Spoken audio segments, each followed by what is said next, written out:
It's the Real Estate Podcast, brought to you by ANZ Home Loans for financial well-beings. And welcome back to another episode of the Real Estate Breakfast, covering the real estate news as it breaks every morning, of course, 7 days a week.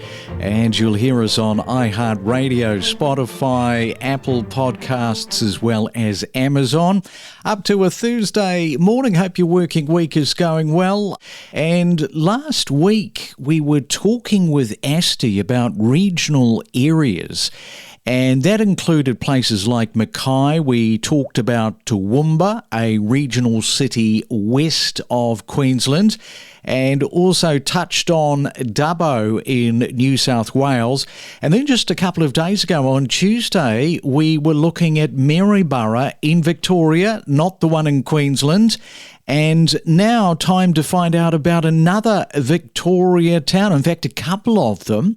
So it's really been Victoria this week. And joining me is Mick Dolphin, who is the principal from First National Rangers.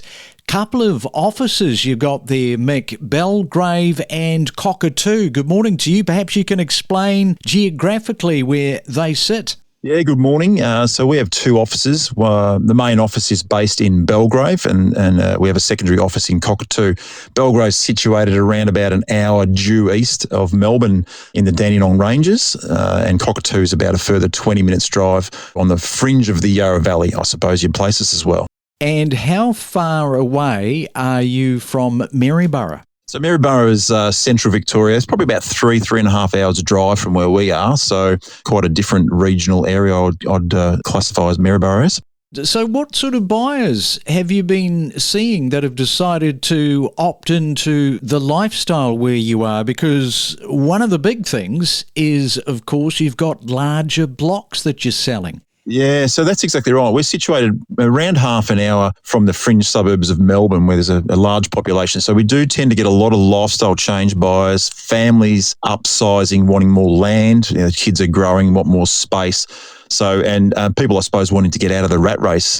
Yeah, because there's been this talk where people moved out for the lifestyle during COVID, and then they missed the CBD, the city. They wanted to go back. They sold up and said, no, I've got to get back to family. But that's not necessarily the case in terms of where you are. They're still filtering through. Yeah, I think so. The demand or the number of buyers, it has diminished or gone back to pre-COVID levels, but we've always been a lifestyle-driven area, so we've always had that type of buyer moving to our area. It's just, I suppose, that the trends changed from during COVID was really inner-city buyers, inner-city Melbourne buyers. Now we're back to the fringes of Melbourne coming up to our area, which is historically what it was pre-COVID.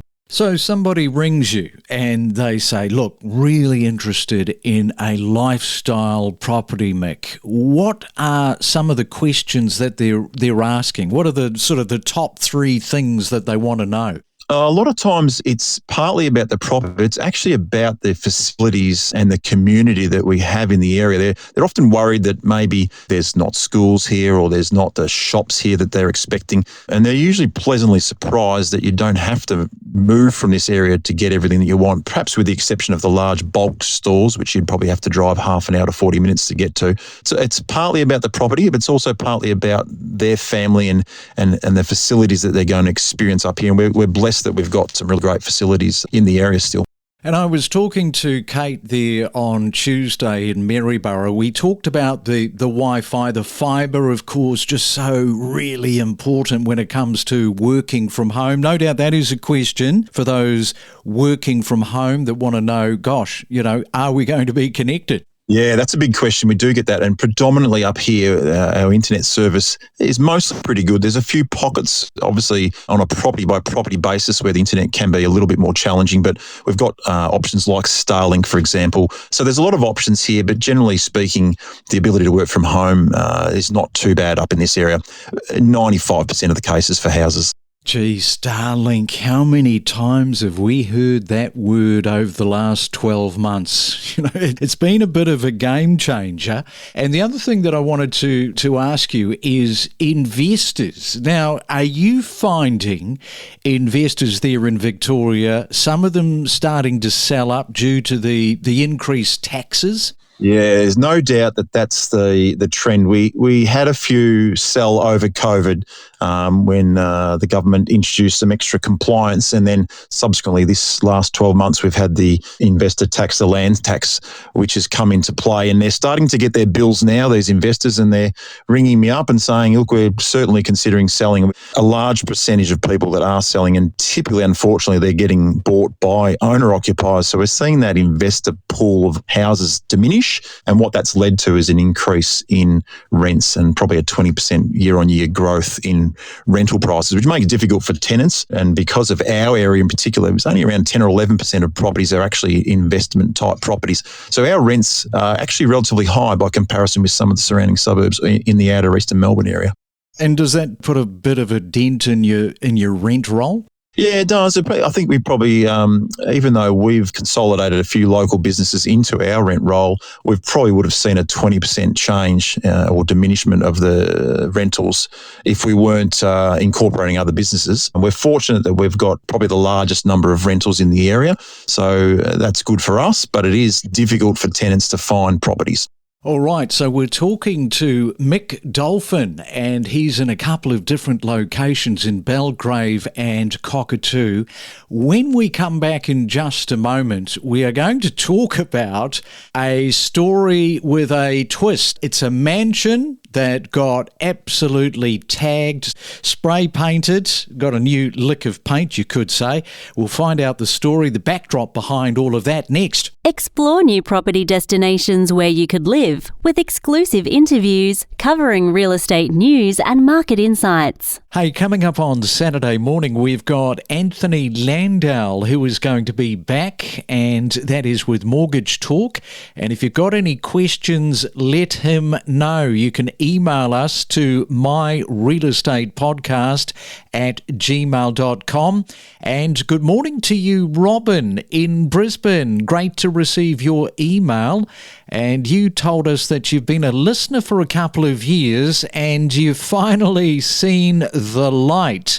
And you are selling up your apartment and moving to the Sunshine Coast to Caboolture. So well done. Let us know after the shift has happened.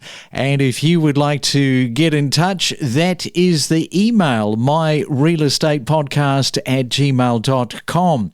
Well, if you're doing any banking, online stuff today, this story from the ABC, a little bit scary. Fraudsters managed to drain $10,000 from a Townsville man's bank account and caused untold havoc on his digital identity. This happened last month.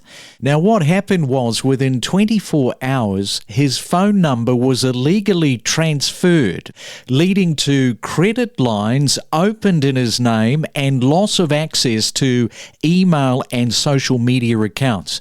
I mean, that is bad enough, not being able to access your accounts, media accounts. I mean, a lot of people just absolutely start to go crazy over that.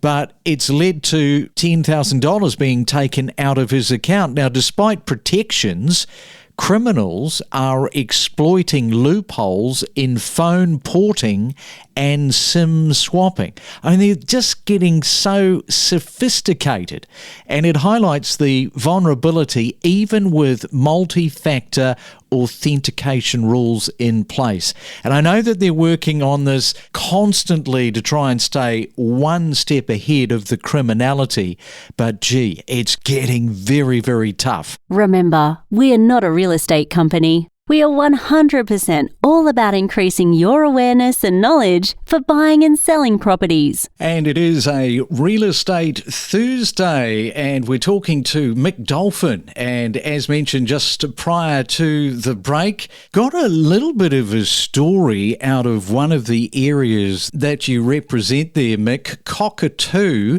Now, this mansion that is for sale, it got splattered with graffiti all over the walls.